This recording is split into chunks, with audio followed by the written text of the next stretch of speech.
Bonjour à toutes, bonjour à tous. Quel plaisir, quel régal de vous retrouver avec une qualification à la Coupe du Monde des Léopards de la RDC. Et oui, pour arriver en Amérique, il faut parcourir des milliers de kilomètres, puisque l'Amérique est loin de l'Afrique, alors très loin de la RDC. Voilà pourquoi les Léopards ont joué 13 matchs pour arriver aux États-Unis, Canada et Mexique, contrairement à d'autres pays africains qui en ont joué 10. Dans la nuit du 31 mars au 1er avril, les temps s'est arrêté à Guadalajara, tout comme en République démocratique du Congo, des CNDLS, dans deux coins et recoins de la République démocratique du Congo. Oui, le Congo faisait bien sûr son comeback à la Coupe du Monde 52 ans plus tard. Maintenant que nous y sommes, comment s'est comporté pour ne pas écopé des l'ignominie, comme ce fut le cas en 1974. On fera bien sûr le point avec des éminents analystes sur ce plateau. Et on va démarrer bien sûr l'émission par un dossier qui fait couler beaucoup d'encre et des salives, cette sanction du football club Moké. Ça ne nous prendra pas beaucoup de temps en tout cas, puisque la grande thématique reste bien sûr cette qualification de la RDC à la Coupe du Monde.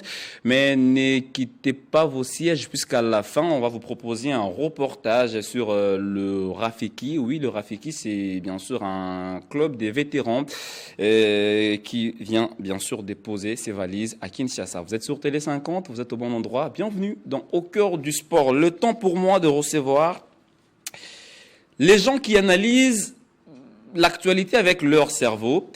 D'abord, les fils de papa Luc Benoît, Christopher Chitamba Tchabembi.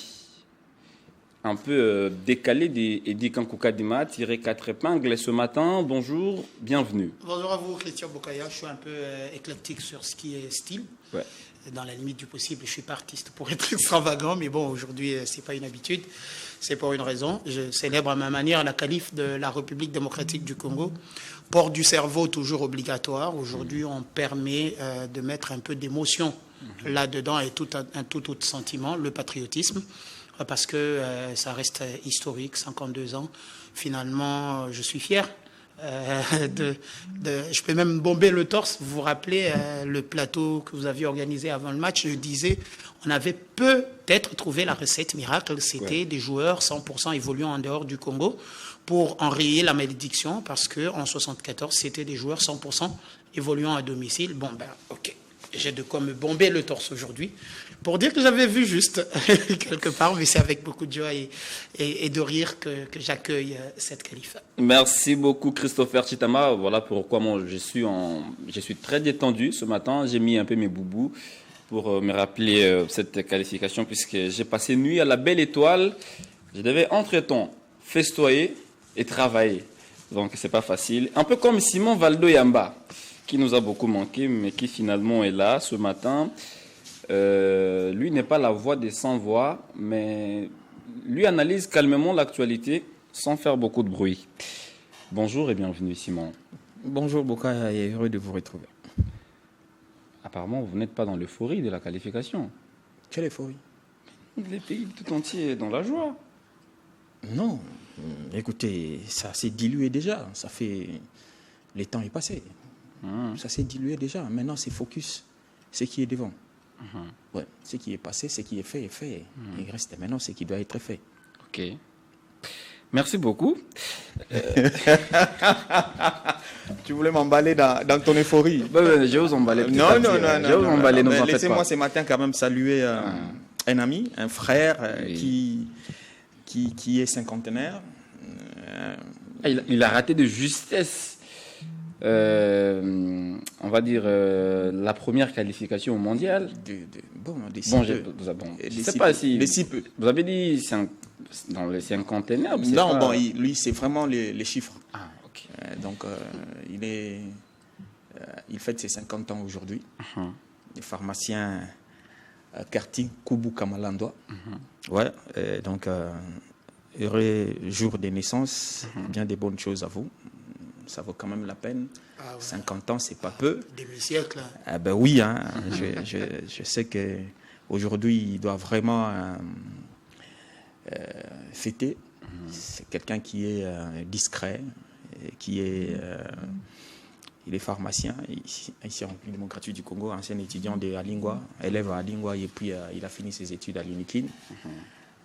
Aujourd'hui, il est en train de sillonner l'Afrique par les billets de son travail. Donc moi, je me permets de lui jeter des fleurs. 50 ans, ça s'est fait être pharmacien. Donc, heureux jour de naissance, bon anniversaire à vous. Et par ricochet, on pense également à toute la famille Mangala. Et puis, voilà, ce sont les mots. Merci beaucoup. Je pense que lui est pharmacien, il n'est pas médecin, puisque les médecins font l'actualité ce dernier temps. Lui, il est pharmacien, de formation bien sûr. Il a terminé à l'UNIKIN. Voilà. C'est rare de voir Idi Kankou Kadima en cravate un samedi. Costume bleu de nuit, chemise blanche. Je ne suis pas trop fort en couleur. Hein. Cravate, c'est quelle couleur? Idi Kankou Kadima, bonjour et bienvenue. La voix de sans voix, est-ce que vous êtes en forme?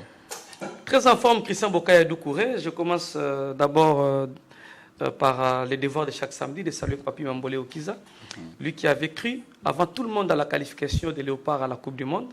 Tu te souviens, il nous avait dit une fois que les Léopards vont aller en Coupe du Monde. C'était après l'élimination des Léopards à la Coupe d'Afrique des Nations. Oui. Au lendemain, il nous avait dit que retenez cette date, les Léopards de l'RDC seront à la Coupe du Monde. Papi Mamboléo a eu raison aujourd'hui, les Léopards de l'RDC est à la Coupe du Monde. Seulement, il ne m'a pas envoyé le score bien plus tôt que d'habitude. Je l'ai même évoqué sur le plateau de Bokaya. J'ai dit, mais vieux d'habitude, avant match, Papi Mamboléo, petit... Ce sont les voyants qui donnent les scores. Mais Idi, quand vous gardez la main, quelqu'un m'a dit, dès que vous croisez Idi, il faut lui poser cette question. Il dit, il a vu beaucoup de personnes partager la photo de l'émission que vous avez tournée avec Arlette Boutella, Simon Valdoyamba, Jessica Bassele. Apparemment, les Congolais peinent à oublier tout ce que vous avez dit. Est-ce qu'aujourd'hui, quelqu'un m'a dit, est-ce qu'aujourd'hui Idi peut avoir le courage de féliciter le travail qui a été fait par Sébastien? Lors de cette émission, c'était les gens qui ont partagé l'émission étaient de mauvaise foi. Ils ont tiré une partie pour sortir cette partie du contexte. Il y avait deux parties. J'avais dit, nous ne pouvons pas oublier le travail fait par Sébastien Desabre. Mais nous ne pouvons pas aussi, Sébastien Desabre, avoir la main libre sur tout le monde. Je l'avais dit et je les assume aujourd'hui. Et s'il y a des couacs, je reviendrai sur ce plateau pour les dire. Aujourd'hui, il y a succès. Je suis dans l'obligation de féliciter les sélectionneurs, managers de l'équipe nationale. Il est sélectionneur, manager. Il est d'abord sélectionneur, et mais il y a aussi le côté management. C'est-à-dire, s'il réussit une partie, et qu'on les rappelle qu'il y a les parties management qu'il doit faire, je ne vois pas là où j'ai péché. Je ne fais que mon travail. Aujourd'hui, il y a qualification. Celui qui ne peut pas féliciter l'entraîneur, les sélectionneurs, managers et son staff et le joueur, il est animé de mauvaise foi. Je félicite aujourd'hui et j'assume tout ce que j'ai dit au Stade des Martyrs. Et je suis prêt à le répéter dans une autre émission. Parce que j'ai commencé par reconnaître le travail fait et j'ai interpellé ce que j'ai considéré, moi, être quelque chose qui allait à côté. Parce que c'est que vous oubliez, les publics n'ont pas accès aux informations comme nous. Nous accédons à des informations. Et quand nous ramenons, c'est pour l'intérêt du public. Merci. Justement, après cette émission, il y a eu une réunion à la FECOFA, ce qui était notre souhait, mettant d'un côté la FECOFA, les sélectionneurs et les directeurs techniques nationaux. Et après cette réunion, nous avons eu des succès. Ces succès nous ont amenés à la qualification. Alors, avant d'entrer de plein pied dans la thématique, comme on le voit, hein, on va dire cette première thématique MK qui est injustement... C'est la question. Est-ce qu'il est injustement sanctionné puisque les dossiers Silas refait surface et là, ça fait jaser? Je pense que nous sommes devant une situation de documents. La FECOFA a instruit sur base des documents de deux parties et a instruit la LINAFOOT à exclure l'équipe d'MK conformément aux dispositions. Mais après avoir recoupé certaines informations, j'ai lu un article publié par les tremplins de Charles Massoudi, notre confrère, et deux articles, je crois, et deux passeports d'un joueur du côté de la fédération. J'ai comme l'impression qu'au niveau de la fédération, on n'a pas eu le temps de faire la confrontation de toute la documentation des parties déposées au niveau de la fédération. Parce que du côté d'MK, les documents prouvent que la négociation entre Stuttgart et MK ne tenait pas compte de l'équipe de la Grâce. Chaque partie devrait négocier avec Stuttgart en prouvant des éléments parce que le joueur était déjà perdu. On n'avait plus retrouvé parce que quand le joueur est parti à Anderlecht, le joueur a été ravi par des agents qui trompent souvent des joueurs. On a même changé son identité. Et MK a tout fait, a engagé des avocats pour retrouver l'identité du joueur. Maintenant, en retrouvant l'identité du joueur, il y a un transfert qui se pointe. Le club, en retrouvant le joueur, c'est un joueur qu'on devait maintenant retracer son parcours partout où il est passé. MK a prouvé que c'était son joueur et MK n'était pas là pour faire l'avocat des autres clubs. Et chaque club devrait trouver l'adresse de Stuttgart pour prouver aussi que c'était son joueur pour avoir sa part. Je crois que c'est 3 clubs. 2 clubs ont eu leur part, sauf un club qui n'a pas encore eu sa part, qui court pensant que c'est MK. Mais je crois que le dossier n'est pas bien tranché du côté de la fédération. Il faut encore revoir la documentation. Ça arrive que quand vous rendez un jugement, que vous puissiez omettre certains documents. Et je crois qu'au regard des éléments présentés par l'équipe de MK, la FECOFA a raison, ou encore la Linafoot a aussi intérêt à protéger son club.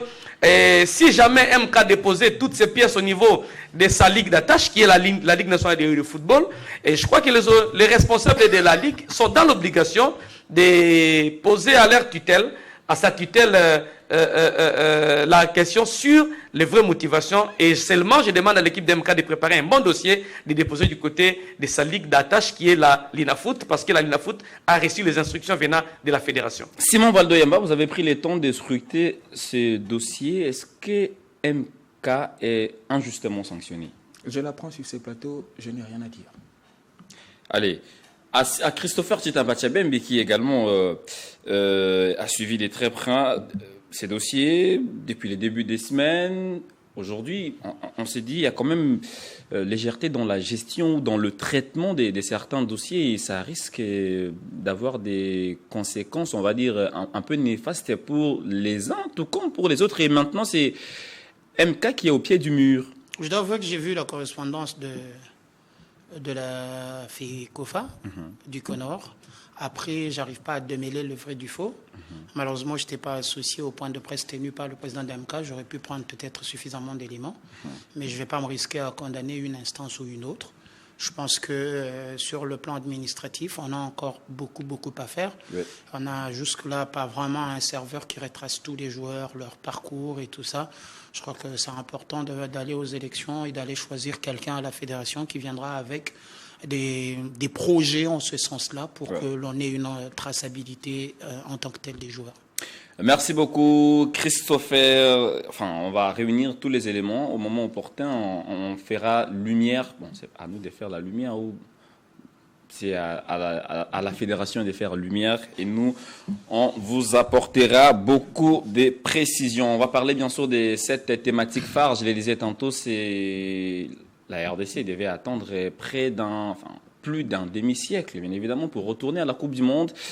Et ça a été fait, bien sûr, le 31 mars, la nuit du 31 au 1er avril. C'était bien sûr à Guadalajara où nous avons maîtrisé les Reggae Boys de la Jamaïque. Les Congolais étaient très confiants. C'est vrai qu'on est allé jusqu'en prolongation. Mais le plus dur a été fait puisqu'une finale ne se joue pas, elle se gagne. Et c'est bien sûr nous qui avons gagné. Ouais, mais je le disais encore le week-end passé sur ce plateau que c'est un match qui va avoir énormément de pression. C'était inévitable. Ça passe ou ça casse. C'est déjà une pression. Après, il fallait trouver les termes. Et encore, je disais ma confiance sur ce point-là en Sébastien Desabre de trouver les mots justes pour transformer cette pression en quelque chose de positif, d'intéressant. Je l'ai vu, je l'ai entendu en point de presse. J'ai compris qu'il a abondé dans le sens que je disais tout à l'heure. Pour moi, c'était une belle chose. Mais après, est-ce qu'il nous fallait bien jouer pour être éliminé ou il fallait être qualifié et puis après chercher à bien jouer plus tard? Moi, je crois que le choix, il était là. Il fallait aller jouer. Après, la RDC s'est créé plus d'occasions nettes de but que l'équipe de la Jamaïque. Elle a eu, je crois qu'elle a tiré peut-être 10 fois plus, je sais pas quoi. On était à 6 contre 12, 6 ou 8 fois plus de tirs, dont 4 ou 5 tirs cadrés. Après, il y a eu ces ratés en fin de match qui sont incroyable, les 2 buts là-bas. Mais bon, au fond, la délivrance, elle arrive encore de quelqu'un qui s'était encore montré précieux lors des barrages continentaux. C'est finalement messieurs barrages à la fin. Brian Chipinga, qui lui, face au Nigeria, amène un vent nouveau. C'est encore lui qui, quand il monte aux côtés de Mukaou en milieu de terrain, ramène la République démocratique du Congo dans une toute autre dimension. Ça a traîné, oui, mais encore, c'est plus savoureux d'aller jusqu'à la 100e minute. La délivrance, elle arrive de quelqu'un dont on ne pouvait pas penser, parce qu'on ne voyait que les attaquants en République démocratique du Congo, où je suivais le match. J'étais à Matongé, j'étais un peu partout à Matongé pour faire la ferveur de la ville, les à côté et tout. J'ai fait un point de chute à Mona Lisa, toujours là à Matongé. Il y avait une ambiance de fou. On parlait Congo, on chantait l'hymne national et ce qui va avec. Mais dans les bouches de toutes ces personnes-là, on avait l'impression qu'il n'y avait que Bakambu, Wissa ou encore Elia Meshak, les seuls autorisés à marquer dans ce match. C'était eux qui portaient le poids de tout le match pour les Congolais ici à Kinshasa que j'ai rencontré et qui suivaient le match. À la fin, le but, il arrive d'Axel Twanzebe sur ce corner de Chipinga. Donc, je pense pour moi que la RDC a fait le taf. Maintenant, il faut se tourner vers l'avant. Qu'est-ce qui va venir? 52 ans, c'est énorme, Simon, mais cette fois-ci, ça a été la bonne pour la RDC. Ben oui, il fallait une fin. Il fallait fermer une porte pour en ouvrir une autre.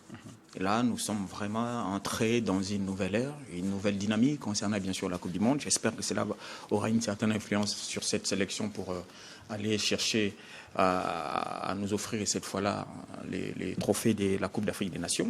Mais moi, je me dis, d'aucuns sont ceux qui sont en train de nous attaquer via les réseaux sociaux pour dire tout ce qu'ils peuvent se permettre de dire. Mais écoutez, il y a eu une phase, il y a une première partie de ces éliminatoires. Nous n'avons pas été à la hauteur, notamment après les matchs contre le Sénégal ici à Kinshasa. Le Sénégal a failli nous fermer la porte, mais heureusement pour nous, il y a eu cette seconde chance. La seconde chance, c'est notamment les barrages.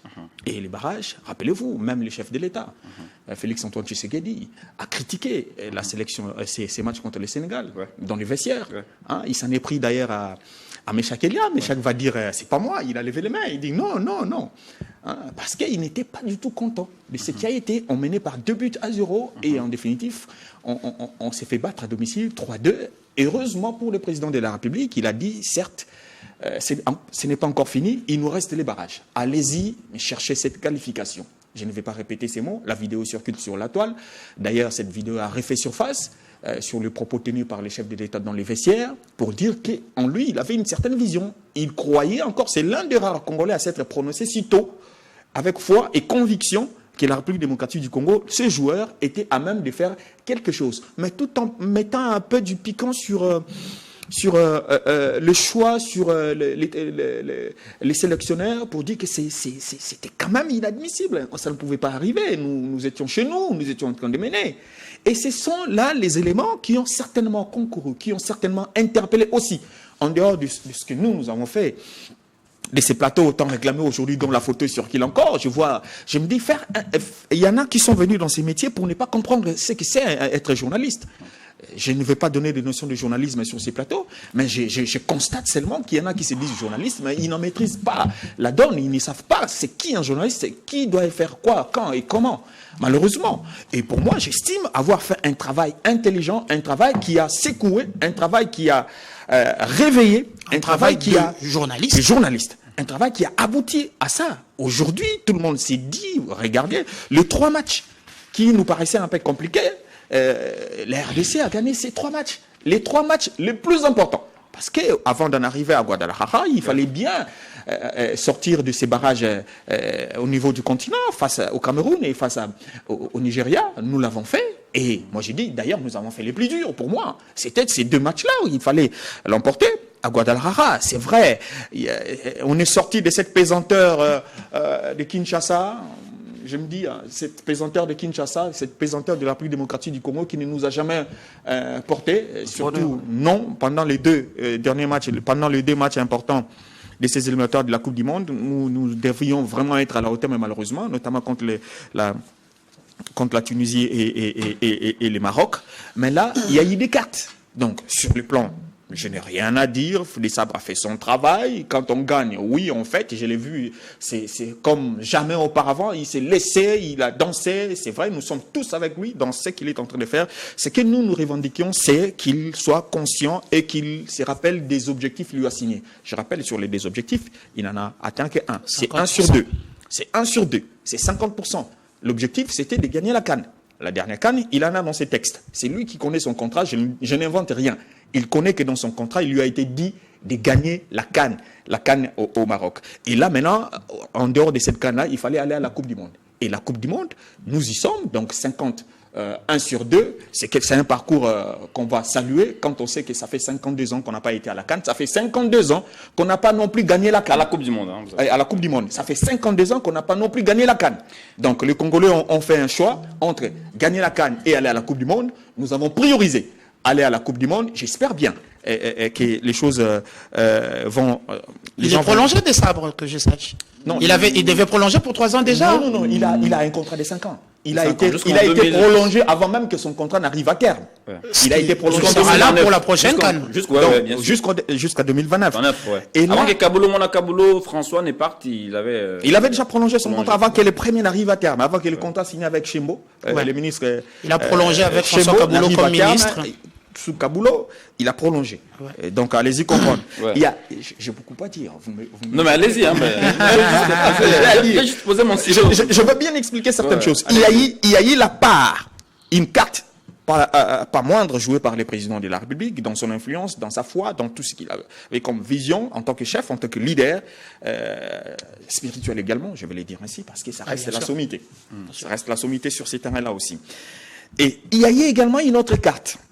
L'autre carte jouée notamment par l'actuel ministre des Sports. Je vais le dire, j'ai réfléchi à ça, je me suis dit, avant d'aller à la Coupe du Monde, j'ai été de l'épopée, je peux me permettre de dire, dans les secrets lors du match des éliminatoires contre la Tunisie, contre le Maroc, on a vu un peu certaines choses. Mais pour ces matchs-ci, il y a eu quelque chose de très important, joué par le ministre Boudimbu. Il a réussi à réunir à Kémécha les anciens ministres.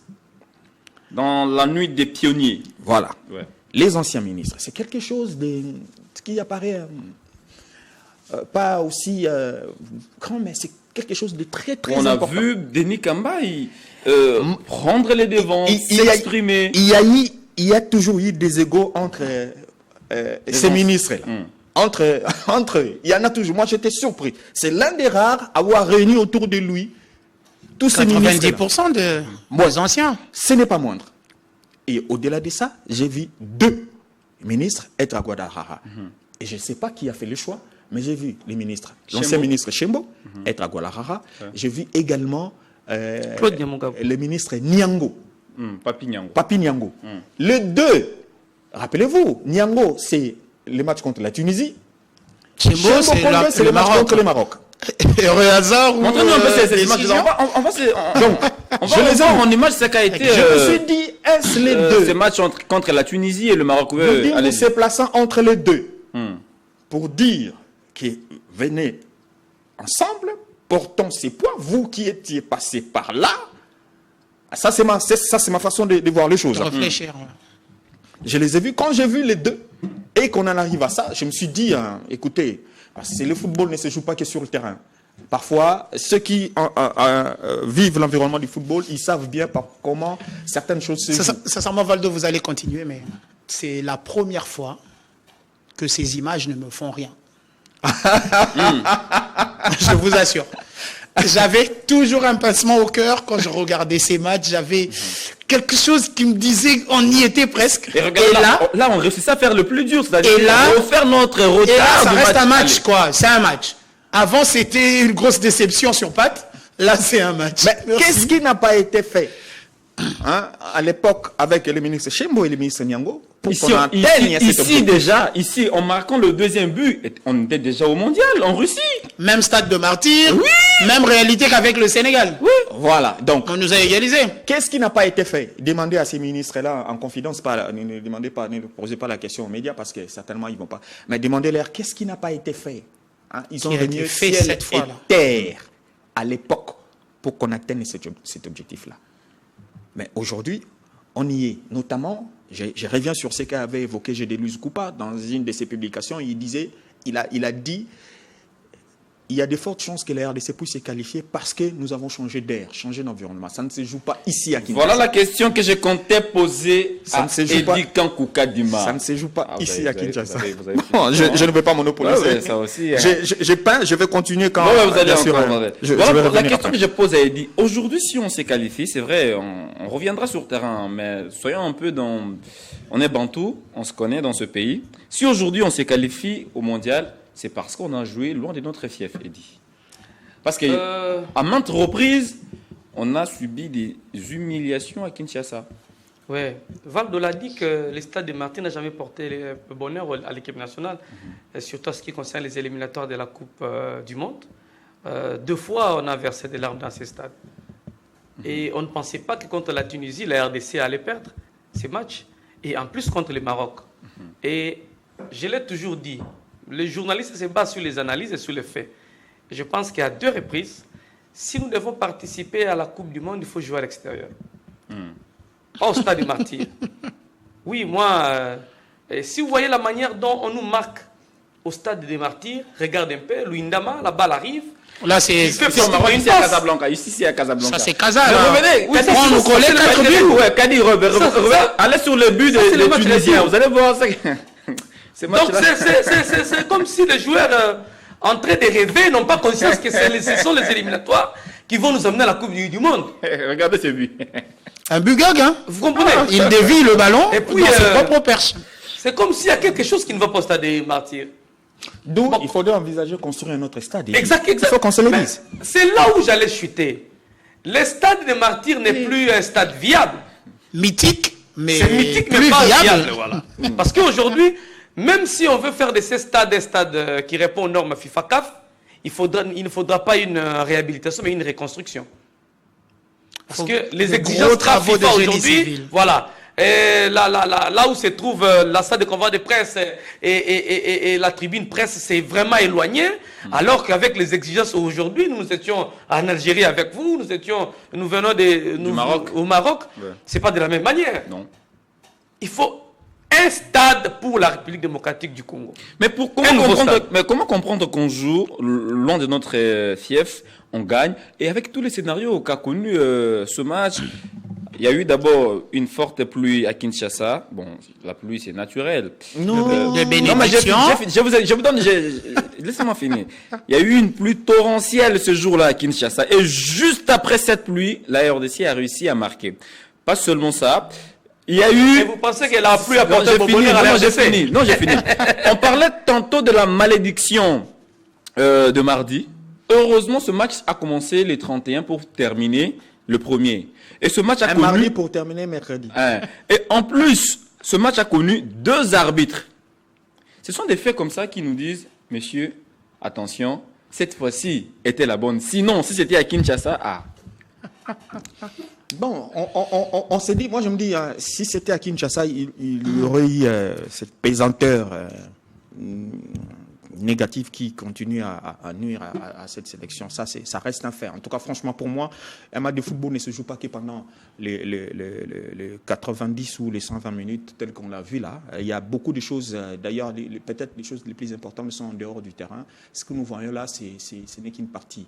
Et les joueurs ont fait leur part. C'est vrai, on peut tout dire, nous n'avons pas été flamboyants. non. Mais c'était notre temps aussi, on va le dire. C'est notre sélection, je vais bien. On a vu des ratés qu'on ne pouvait pas. J'ai vu qu'il y a eu des images très compliquées. On s'est dit, mais qu'est-ce qui ne va pas finalement? Heureusement, sinon, heureusement, il y aurait eu, je connais comment est-ce que les Congolais allaient s'en prendre au pauvre entraîneur. Le joueur? Oui, parce que là, c'est raté là pour une finale. Imaginez que c'était la finale d'une compétition de la CAN et que vous arrivez à ne pas marquer, on égalise par la suite. Mais la question à Christopher, est-ce que les 11 concocté par Sébastien nous a permis de bien entrer dans ce match? Où il y a eu un peu beaucoup plus d'hésitation? Non, je pense que à ce moment-là, ce sont les meilleurs qui pouvaient commencer ce match. Il faut prendre plusieurs choses en compte pour ce match. Je parlais déjà de la pression, je parlais de l'expérience, je parle de l'envie d'attaquer sans pour autant se découvrir. Il fallait trouver un melting pot, quelque chose comme ça au milieu de tout ça. Et ça, c'est l'entraîneur qui a les joueurs au quotidien quand il les entraîne, qui comprend, qui sait quel leader il faut sur le terrain, qui peut faire quoi, qui va faire quoi sur ce terrain, dans quelle phase. Il faut savoir alterner entre les phases offensives et les phases défensives. Donc, je crois que ça a dicté le choix. Mais après, le choix de l'entraîneur, au-delà de son 11, il le fait aussi par rapport à l'adversaire en face. Il ne faut pas oublier, la RDC, elle ne jouait pas seule. Il fallait arriver à contrer tel joueur ou tel joueur. Voilà. Une équipe de la Jamaïque. Quel profil est mieux que tel autre dans tel registre où ils sont suffisamment forts? Le milieu de terrain, par exemple, je pense qu'on a un peu une Moutoussamy dépendance depuis un moment. Il s'est installé totalement dans ce milieu de terrain. Il y a Noah Sadiki qui se retrouve dans ce milieu de terrain. D'ailleurs, dans les 11 probables, je pense qu'on avait fait sur votre plateau, j'ai des Luis Coupa et Emery Kabogo et moi, je crois qu'on a retrouvé 80% comme ça, 95%, 90% des joueurs que l'on pensait qu'ils allaient venir. Ouais, mais il y a un problème d'enjeu, il y a un problème de crispation, il y a un problème d'envie. Et regardez la République démocratique du Congo. Dès la 4e minute, il y a ce but qui est refusé pour hors-jeu. Ça démontre une équipe qui n'était pas venue pour reculer, qui n'était pas venue pour attendre. Une équipe attentiste. Je pense qu'au Maroc, nous avions fait une analyse avec Eddy Konko dans le débrief de Chris, qu'on passera alors sur Carré Sport avec Sami Toumba, d'où nous parlions. Eddy, d'ailleurs, vous me disiez que la RDC avait fait le choix face au Sénégal à un moment de rester derrière, à les tenter par des jeux de contre. Ce n'est pas ce qu'on a vu. Ouais. On a vu une équipe ici offensive, on a vu une équipe qui en avait envie, on a vu une équipe... Moi, je pense d'ailleurs, de loin, sur le plan mental, c'est le meilleur match de la République démocratique du Congo. On était dans cet état d'esprit-là face à l'Algérie, on n'allait pas être éliminé. Donc je pense, moi, que sur le plan mental, on a réussi à passer un cap. Si déjà sur le plan tactique, on avait déjà réussi à passer un cap. Mais en passant, pour revenir un petit peu aussi sur ce que disaient les amis tout à l'heure, un jeu de mots me venait en tête, le Stade des Martyrs n'est plus que mythique, il est maintenant mystique. Juste un petit jeu de mots comme ça qui me vient. Mais après, j'ai appris d'un oncle de mon confrère Patrick Osomba, je vais encore fouiller, que en 1974, au dernier trophée des Léopards de la République démocratique du Congo à la Coupe d'Afrique des Nations, chacun des Zaïrois s'était vu ponctionner 20 Zaïres, je crois, sur ses avoirs. Sur ses avoirs, et certains avaient proféré des paroles. On connaît. Ouais, mais bien évidemment, parce que on parle même que après ces titres, il y a des gens qui ont été, on va pas dire massacrés, des gens qui ont été torturés. Cette liesse s'est transformée, on va dire, en vinaigre chez les autres. Et puis, ils ont proféré des paroles. Ces paroles-là faisaient un tout petit peu... Il y avait des paroles, moi je me dis, c'est des paroles de malédiction. Parce que, déjà, à l'époque, ces générations-là vous disent que c'est probablement ce qui a pesé sur la prestation du Zaïre à la Coupe du Monde, puisque ceux-là qui s'étaient vus, tous les fonctionnaires s'étaient fait ponctionner. Et encore, faut-il que je continue les vérifications, mais je crois que c'est quand même important de le noter. 20 Zaïre à l'époque, ou 20 000 Zaïre, mais je crois que c'est 20 Zaïre à l'époque, c'était déjà énorme, vu la valeur de l'argent de la République démocratique du Congo. Cette année-là, je pense que ça faisait quoi, $40. Le Zaïre valait $2. $1, c'est le Zaïre valait $2. Ouais. Donc ça faisait à peu près 40, si on vous en prend 20 sur chacun des salaires. Vous voyez ce que ça faisait déjà à l'époque. Certains avaient proféré des paroles. Si déjà pour la CAN, vous nous faites ça, imaginez que vous gagnez la Coupe du Monde et que ce soit une habitude. Bon, Kendaga aussi là, bon, fallait briser la malédiction. Pourquoi je disais cette malédiction est tombée parce que l'équipe a joué en dehors du stade. Mais au-delà de ça, j'ai fait le parallélisme en début de cette émission. Les joueurs étaient 100% locaux.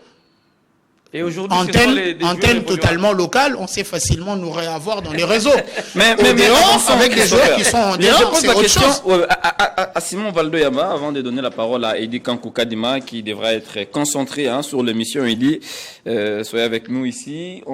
Je pose la question à Simon. Ce qui est vrai, Sébastien est resté un peu fidèle bon, je ne parlerai pas de Sébastien, mais je dirais la RDC est restée fidèle à sa philosophie, un but par match. Dans ces éliminatoires de la Coupe du Monde, même dans le barrage, que ce soit continentaux ou intercontinentaux, on a réussi à marquer un seul but. Enfin, on n'est marqué qu'un seul but. Un but face au Cameroun, un but face au Nigeria, un but face à la Jamaïque. Ça veut dire on marque moins, on encaisse moins. Ça aurait été préjudiciable si et seulement si on n'en serait pas là. Ça nous aurait causé du tort. Il y a des Coupes du Monde qui se gagnent par un but. Je me rappelle encore en 90, l'Allemagne a battu l'Allemagne a battu l'Argentine sur un but à 0, but inscrit sur penalty. Un but. Fait toute la différence. Toute la différence. Même le Sénégal a gagné. Disait Diego Garzito, ça fait quoi si je marque 6 et j'en encaisse 5? L'important, c'est que j'ai un but de plus que l'adversaire, c'est ça, gagner. Le plus important, aujourd'hui, tout ce que nous allons dire, chercher, ça reste positif pour nous. C'est vrai, la ligne offensive de la RDC, ça reste une maladie, on ne marque pas. Comment pallier à ces lacunes offensives? Pallier à ces lacunes offensives, c'est quand vous avez un Tonzebe qui arrive et qui marque. C'est ça aussi. Oui. Parce que ça reste un groupe. Ça s'appelle équipe. Ouais. Ça reste un groupe. C'est-à-dire, c'est vrai, le souci, c'est de voir Bakambu marquer. Je l'ai vu. Mais il a marqué. Ouais. Sur l'action manquée. Le but n'a pas été validé. Il a failli pleurer. L'action de Edo. Mais Bakambu, c'est-à-dire, j'ai vu, enfin, l'attaquant, il s'est dit, mais j'ai marqué ces buts, j'entrais un peu plus. Parce que, écoutez, c'est un attaquant. Les attaquants sont faits pour marquer. Pour Tonzebe, ça reste un bonus. Ça reste, écoutez, je me suis dit, c'est comme si on est allé chercher un neutre pour faire porter les poids de la qualification de la RDC à la Coupe du Monde. Donc, Tonzebe, ça reste un groupe, dans un tout. Le résultat final, on parle de la qualification. C'est vrai, quand on va dans des petits détails, on se dit qui a marqué, parce que le nom de Tonzebe, qu'on le dise, qu'on le veuille ou non, ces noms-là reste gravé comme un peu le nom de buteur de l'Allemagne là. En 90 en Coupe du Monde en 94 ici. En 2014. Ici c'est question, c'est la tranche d'âge. Moi il faut venir me chercher un peu vers les années 2000. Mario Götze. Je connais Mario Götze. En fait, c'est le côté où peut-être Tonzebe ne réalise pas qu'en marquant ses buts, il vient de faire entrer dans un monde, et à la fois sa famille, son père, s'aligner, c'est tellement important qu'il va s'en rendre compte peut-être quand il va raccrocher. Mais aujourd'hui, nous sommes en train de savourer. J'aurais également, permettez que je relève, c'est pour la toute première fois, on se le dise. On est allé à la Coupe du Monde pour la deuxième fois, mais attention, c'est pour la toute première fois que la RDC se qualifie partant de ces trajets. La dernière fois, en 1974, c'est parce que nous avions gagné la CAN. Qu'on était automatiquement qualifiés. Donc nous n'avons pas... on n'était pas passé par les éliminatoires. Donc la formule de la Coupe du Monde n'était pas la même. Nous venons d'inaugurer. Donc c'est un premier pas pour la République démocratique du Congo. Et ces pas-là, je pense qu'il y en aura un autre, un deuxième, un troisième. Désormais, nous avons une référence, nous avons un matelas, nous avons un repère sur ce à quoi il faut s'attendre ou faire pour aller à la phase finale de la Coupe du Monde. Aujourd'hui, nous sommes 9e en Afrique, après les classements FIFA. Donc, s'il y a 10 places, s'il y a 9 places pour aller à la Coupe du Monde, il faudra voir la République démocratique du Congo. Mais attention, ça ne s'acquiert pas que par les classements FIFA. Merci beaucoup, messieurs. Les défendre. Mais après, permettez-moi d'aborder dans le sens de Simon Valdeira. Je dis toujours et très souvent, la RDC et son amour des premières. La première fois qu'on y va, c'était une toute autre formule. C'était notre première participation. C'était l'un de nos premiers sacres. La République démocratique du Congo a gagné son récent sacre continental. C'était lors du tout premier championnat africain des nations. Cette fois-ci, on change de formule, barrage intercontinentaux. C'est la toute première fois que l'on impose comme ça dans une Coupe du Monde. Et la République démocratique du Congo se qualifie. C'est la première Coupe du Monde qui se joue avec 48 nations. La République démocratique du Congo se qualifie.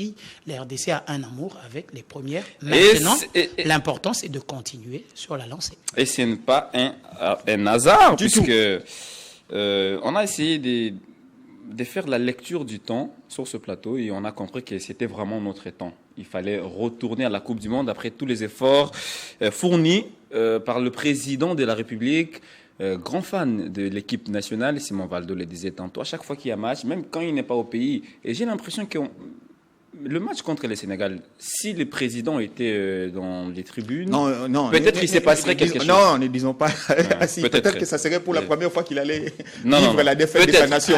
Heureusement, et c'est parmi les rares. Oui, ça a été c'est parmi les rares qui est resté optimiste, nonobstant tout ce qui est arrivé. Vous voulez ajouter quelque chose? Il fallait passer par là. La vie a ses épreuves. Il y en a qui vont droit. Il y en a qui passent par des détours. Et nous, notre chemin, c'était un détour pour corroborer avec ce que disait tout à l'heure Christopher Tchitamba. Il fallait passer par les détours, long chemin pour en arriver là et servir des modèles. Désormais, on dit la RDC est passée par là.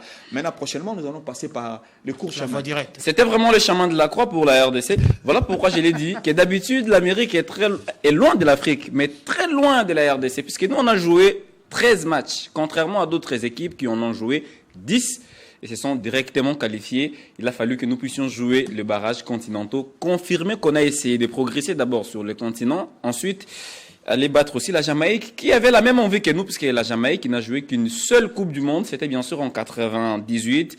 Quoi de plus normal, festoyer, quoi de plus normal, c'est réjouir, et le sportif numéro 1 n'est pas resté indifférent. Lui aussi a festoyé, oui, puisque ce match-là, il a suivi de près cette équipe nationale. Il la porte dans son cœur depuis toujours comme le sportif, un bon père, j'allais dire, le sportif numéro 1. On va revoir en image ce qu'a été la liesse dans la ville de Kinshasa, mais aussi la liesse du président de la République.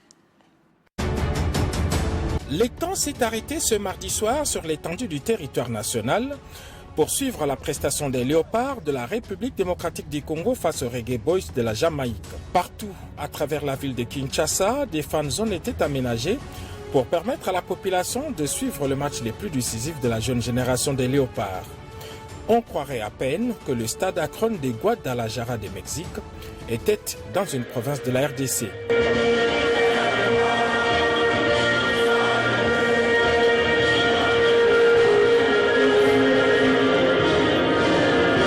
Au fur et à mesure que le coup d'envoi approchait, on sentait la montée d'adrénaline dans tous les bivouacs des Kin. La bonne entame du match avec des actions offensives mal maîtrisées et les climats sud-américains n'ont pas réussi à entamer les morales des Congolais malgré les faveurs des pronostics pour les Léopards. Dans un match fermé et indécis, la délivrance est arrivée en prolongation. Il a donc fallu attendre la 100e minute pour voir le défenseur Axel Toinzebe délivrer tout un peuple. Il y a-t-il position de hors-jeu? Si, il y a position de hors-jeu.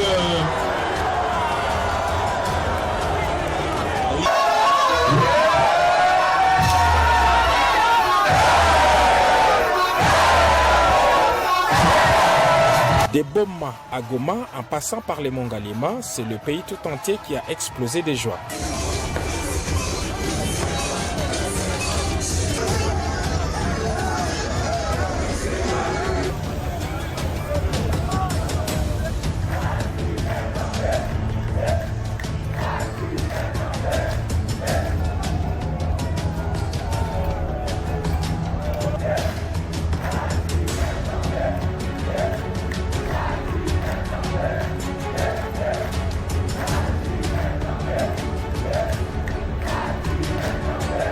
Après 52 ans d'attente, la République démocratique du Congo va enfin participer à une phase finale d'une Coupe du Monde. Cette victoire vient couronner un travail qui a commencé en 2023. Au-delà de la performance sportive, la qualification de la RDC au mondial américain est le signe du réveil du Grand Congo. Cette victoire est aussi celle d'un homme, Félix Antoine Tshisekedi Tshilombo. Le président de la République a toujours cru en cette équipe nationale et n'a jamais raté un seul de leurs matchs à domicile. C'est une nouvelle page glorieuse des Léopards qui est inscrite dans les annales du football. Et quelle que soit la suite du parcours en phase finale, la RDC a signé son grand retour et l'Afrique doit désormais compter avec les Léopards de la République démocratique du Congo.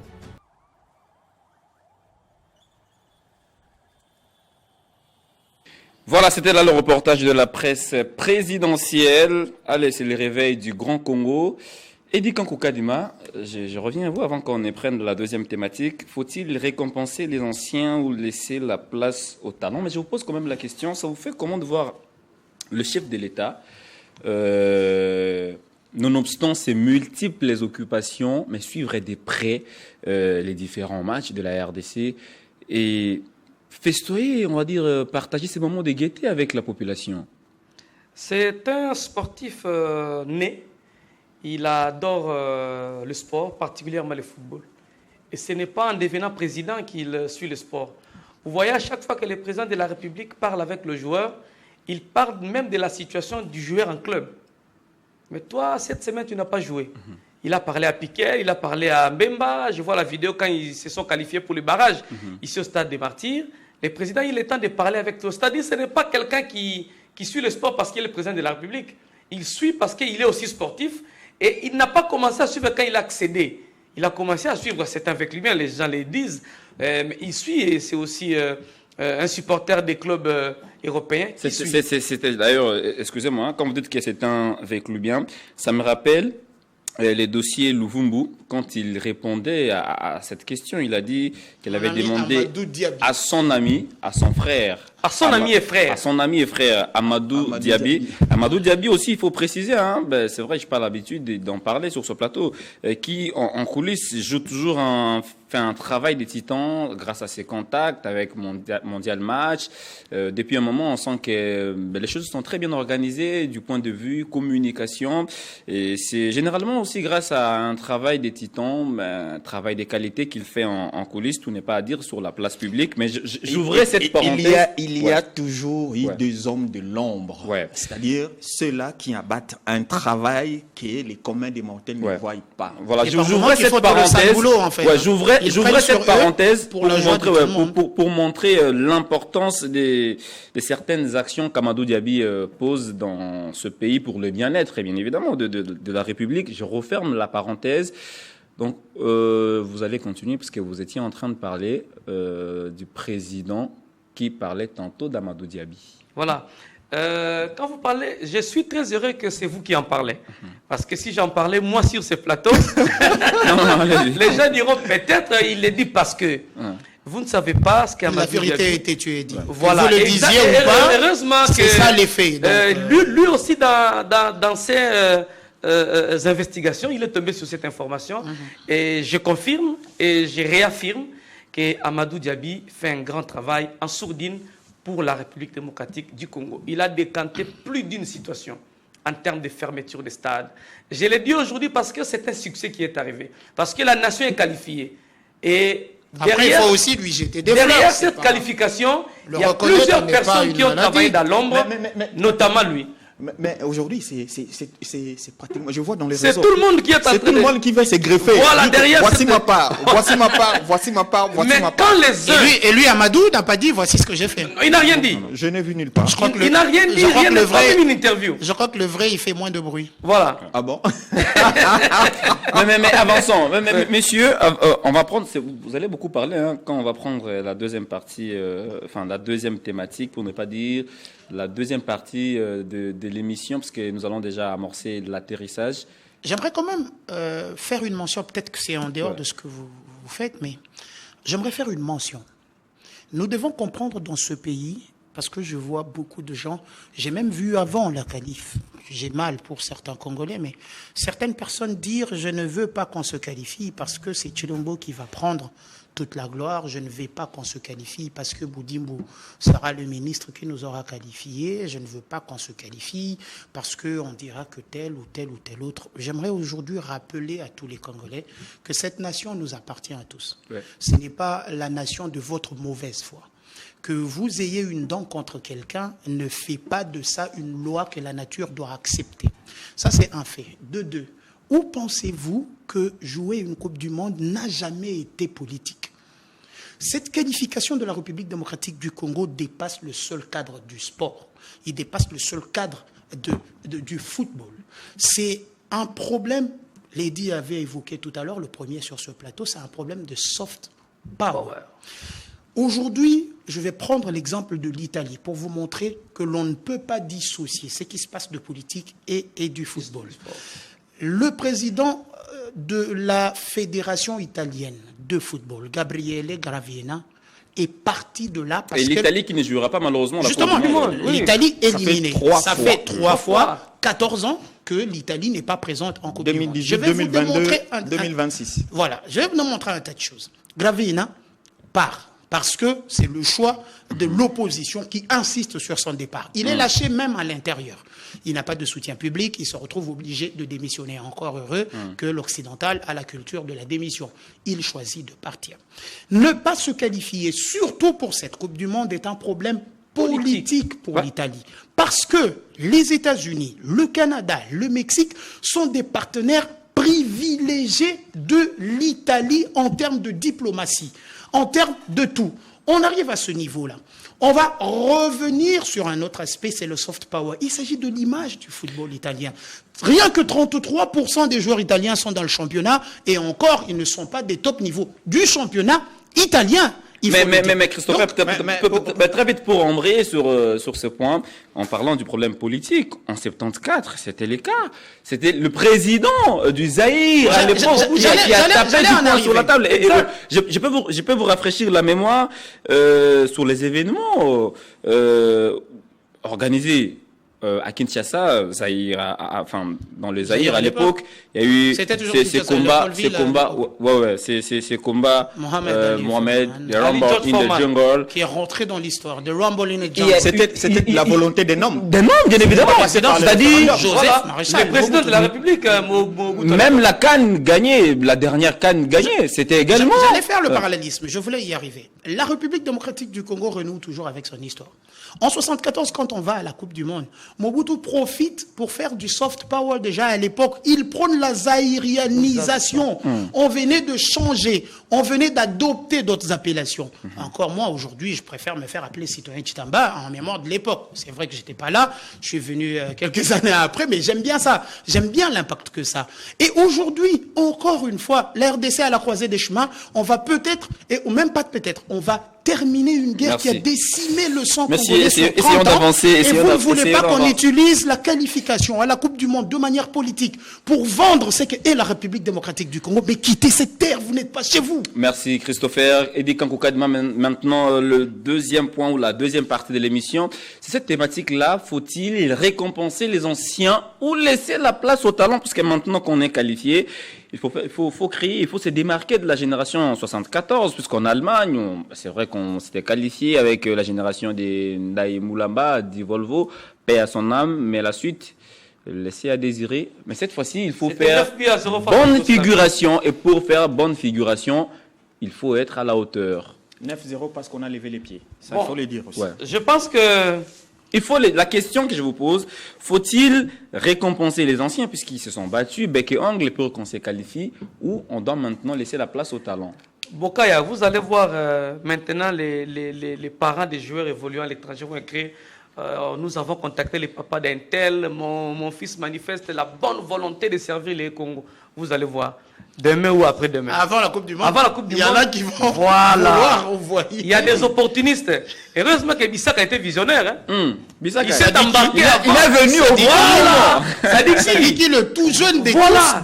C'est d'ailleurs le gars, c'est d'ailleurs le joueur qui mérite notre considération. Exactement. Puisque son père a fait du forcing. C'est battu pour que l'enfant soit sélectionné. Exactement. Ça me rappelle encore avant la CAN. Et il n'a pas arrêté. C'est lui qui mobilise les petits jeunes de l'Europe à choisir la République démocratique. Maintenant, nous sommes qualifiés à la Coupe du Monde. Il y a la génération Bemba, il y a Piquel, il y a ceux qui arrivent après là, Moutoussami, qui ont commencé la campagne dès le début. Dès le début.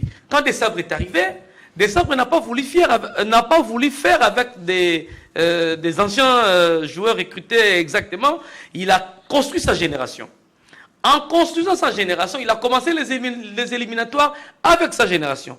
Et je comprends dans les chefs de Sébastien Desabre, il reste très reconnaissant envers les joueurs qui ont commencé. Il a déjà en fait un noyau. Sébastien a déjà un noyau. Ça veut dire les cas de Meshak Elias, que vous soyez en temps de jeu ou pas, il a toujours tendance à vous convoquer en club. Pour moi, j'estime ça, c'est une analyse personnelle. Il va au-delà de ce qui est tactique. Exactement. Il va au-delà de ce qui est exactement. Il veut garder un certain les noyaux.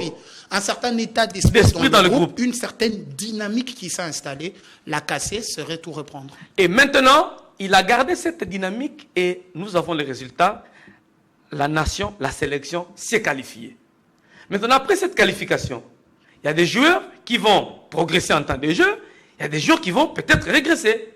Maintenant, quand il faut concocter la liste pour participer, il faut rester dans cette... Et parce que vous parlez des joueurs qui vont progresser ou régresser, revenons sur ce point, hein, la décision de certains clubs, parce qu'il y a à Lille par exemple, on voit à Lille qui a saisi les tribunaux arbitral du sport sur le cas Chancel Mbemba. Il y a Elche, c'est encore quel club espagnol avec Charles Piquel.